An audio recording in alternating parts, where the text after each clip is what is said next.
upo Kenya? Na mimi nipo Kenya, nipo Kenya kaka. Ulikuwa unataka kiwanja? Kote paka huko kule. Upo wapi? Kwa muzi tumeshaongea tumemalizana, sio kwa muzi hii ya kwangu. Si muzi tulia. Upo wapi kaka? Upo Kenya? Na mimi nipo Kenya, nipo Kenya kaka. Kenya? Unataka kiwanja cha shilingi ngapi? Hapana, karibia na Kenya.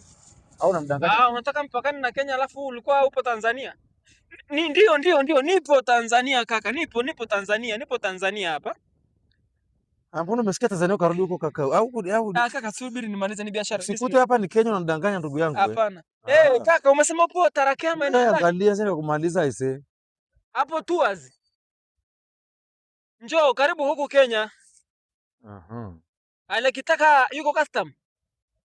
Mwambie kaka nipo custom hapa. Nipo Kenya hapa. Kenya tena kivipi jamani? Nipo Kenya kaka. Hapana, nipo Tanzania kaka. Nielewi nipo Tanzania njoo. Hai, kumbe ni ujanja Hebu ngoja kaka nakupigia. Ngoja nimalizane na mteja hapa kaka namuuzia. Si angeli mkumbia mtu la wewe shindo kui. Mimi mkumbia kwa Kenya. Wewe. Kuna kitu nimeshtuka. Shikisha kaka ngeli mkumbia Kenya. Afu ngeli mtelamba Kenya huma dakeli ainge Malboro ni si angeli kukabia. Kaka naomba sasa. Ngoja kwanza ndugu yangu na kitu hapo nimejifunza bwana.